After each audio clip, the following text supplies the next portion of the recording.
Well, it's wonderful to be here with you. It's so nice to see your faces again. It was nice to be away. It was nice to travel. I haven't exactly got it, but it's somewhere in the 30,000 mile range. And I loved almost every mile of it.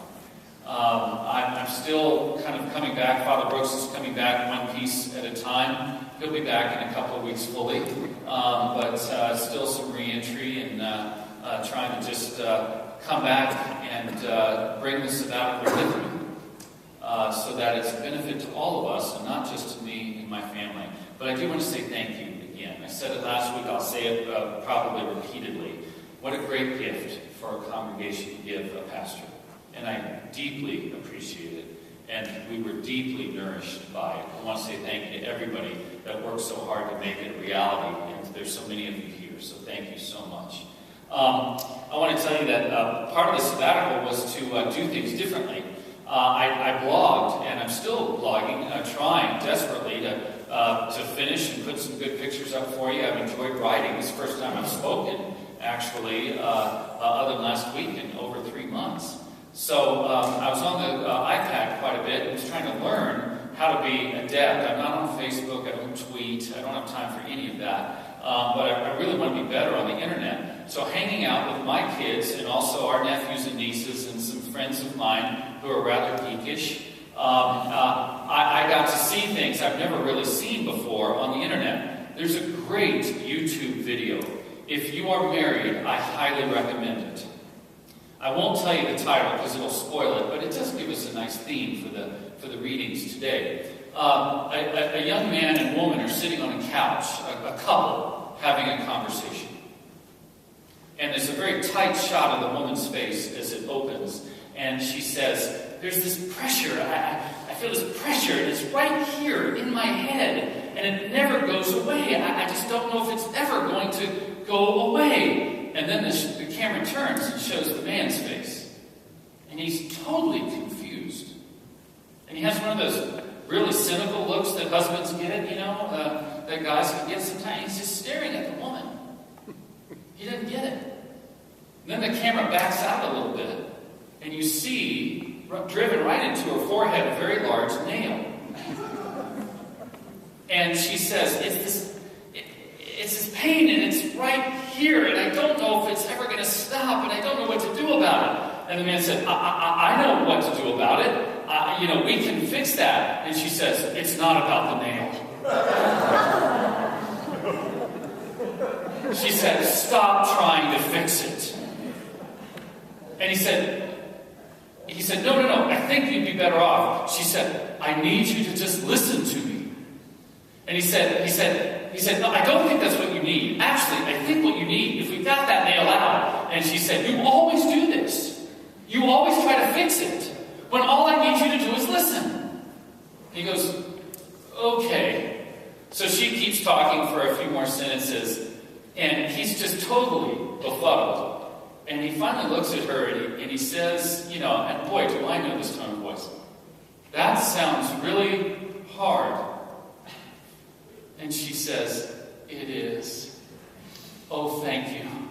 And she leans in to hug him and she pokes him in the eye with the nail. Anyway,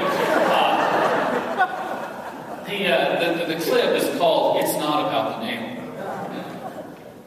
And I highly recommend it for couples working on their communication skills. It's not about the nail. Well, of course maybe not. I tell you what it's not also about. It's not about the summer fruit, the basket of summer fruit from Amos. Did you hear the parable that Linda read just a few minutes ago? God and Amos are talking, and God says, Amos, you look at that basket of summer fruit, and it's going to tell you what's really happening. You see, you got to read the entire Bible with the knowledge that everybody in it was only one season away from starvation. There was no refrigeration. There were no grocery stores. All those festivals about celebrating the harvest and springtime and the planting, it's because they needed to live. And so by the time the people of Israel got to summer, one of the best things they had in a hot, dry environment was this succulent, moist summer fruit that we all take for granted. You go to the Edwards Market or Vail Market, you pick up your fruit. This was one of the best tastes they had ever had, and they looked forward to it the whole year. And in the summer, everything was at its peak. They could enjoy the most luscious fruit. And Amos is preaching to people that are eating well, they're living well, they're wealthy, they've got everything. And God says to Amos, don't miss the basket of summer fruit. Right around the corner from this prophecy, from the book of Amos, this entire nation was conquered and destroyed by the Assyrian Empire. Amos knew it was coming. God had told him this. And he was trying to get the people to kind of wake up.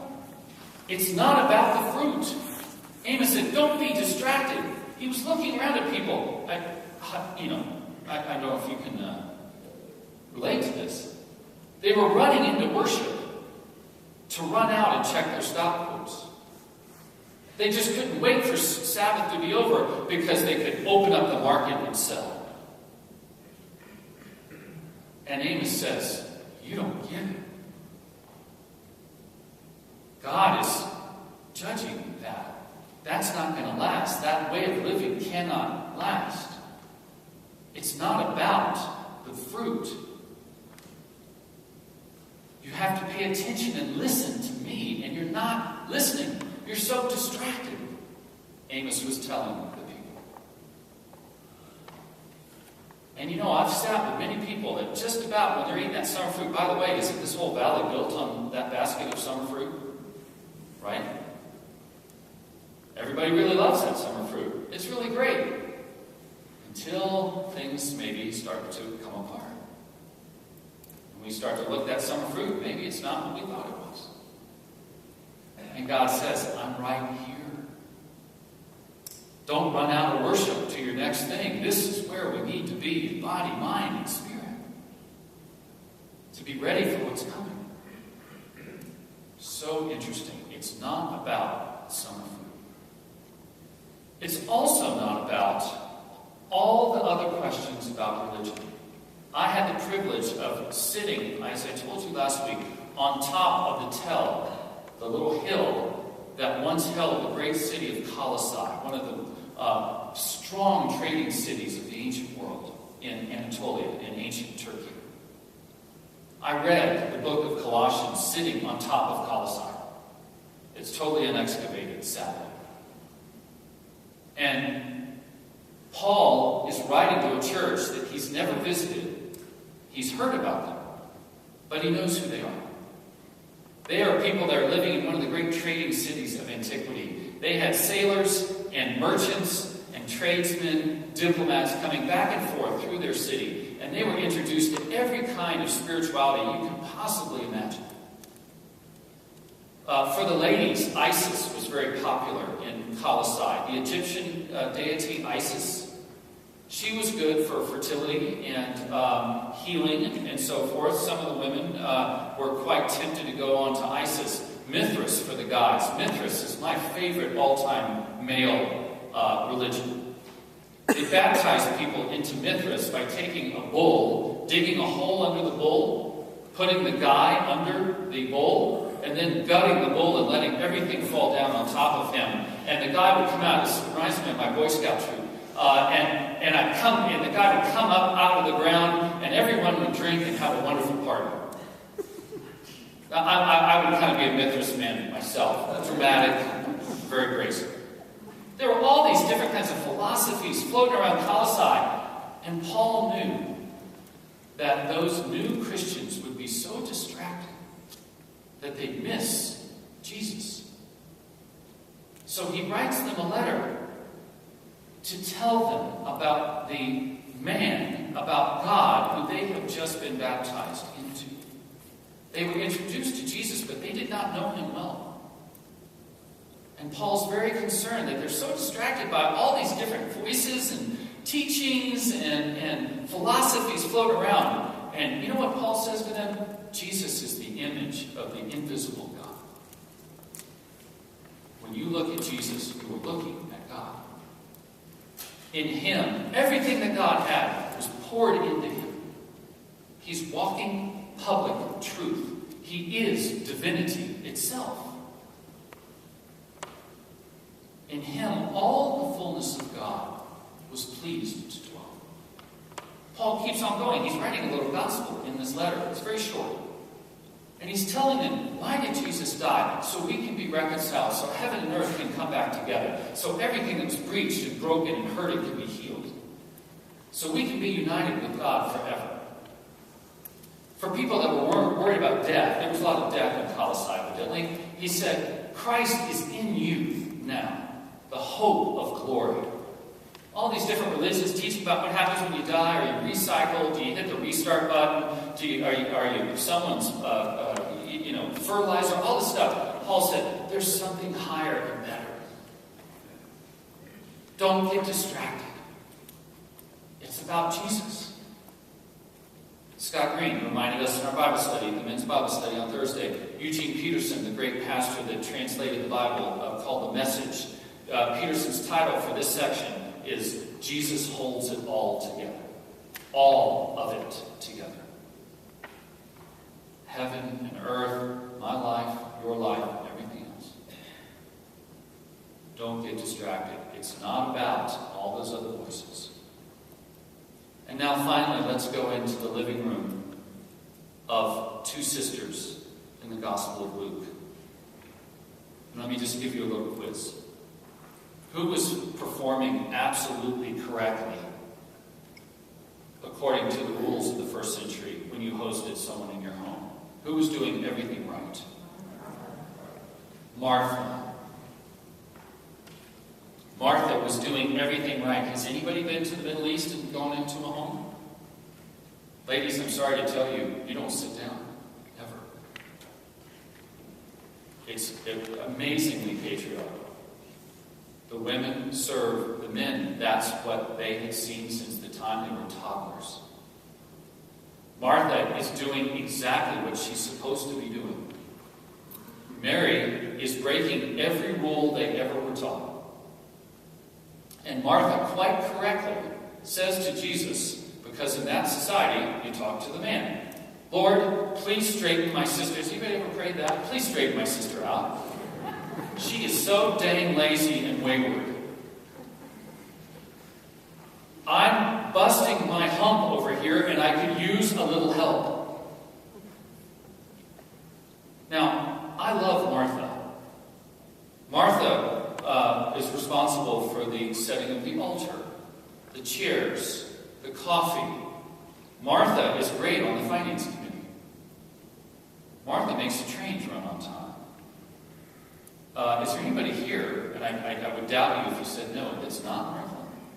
Don't you get to the Vail Valley by being Martha really well? I mean, this is, we're all so competent and capable and driven. And Jesus says one of the most disturbing things in the entire New Testament.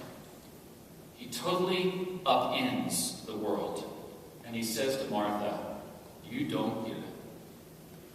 You honestly don't need to fix it, cook it, or serve it. It's not about all those distractions that are weighing you down. Mary is choosing the better part. And it will never be taken away from her. Think about that sentence for a moment. It can never be taken away from her. I want to tell you that on my sabbatical, I was reminded of a fundamental truth. It is so much easier to work for God than to spend time with Him. It's easy to run myself and all of you to run us into the ground for the best reasons possible. It is so courageously difficult to stop and sit and listen to Jesus. There were about 7 times on my sabbatical where I actually stopped out of 3 months and heard the voice of Jesus speak. Isn't it stupid that it takes a priest to go on a sabbatical to do that?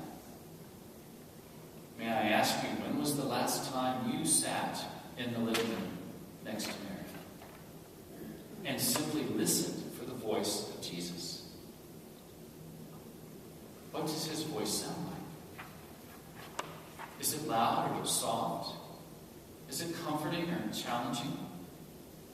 If you and I were there, what would he be saying to us? And he says to Martha, this part is better and it can never be taken away. Do you know that when I am called into crisis, it happened this week with people who are in true crisis, everything that Martha worries about all of a sudden doesn't matter. You know what I'm talking about, don't you? What matters is that voice of Jesus speaking into the heart. That's really the only thing that matters. And friends, if it happens in crisis, shouldn't it matter the same way now? When was the last time we were silent and we listened to the voice of Jesus? It's a challenging, courageous statement that Jesus makes. And he's inviting us because he speaks all the time. It's a funny thing on YouTube. I highly recommend if you want to kind of brush up on your communication skills, it's called It's Not About the Nail. It may also not be about the summer fruit. It's certainly not about that cacophony of voices in any religious, spiritual realm. It's not even about all that stuff that weighs us down. It makes us so busy. The better part is to sit and listen to Jesus as he speaks to us. I'm going to enact something now and ask Jan, and I'm going to do this for several weeks through the summer, see how it goes. Ask Jan to end the sermon time by playing a short selection from the offertory hymn and have us simply be quiet for just a moment in here. We can do it. And perhaps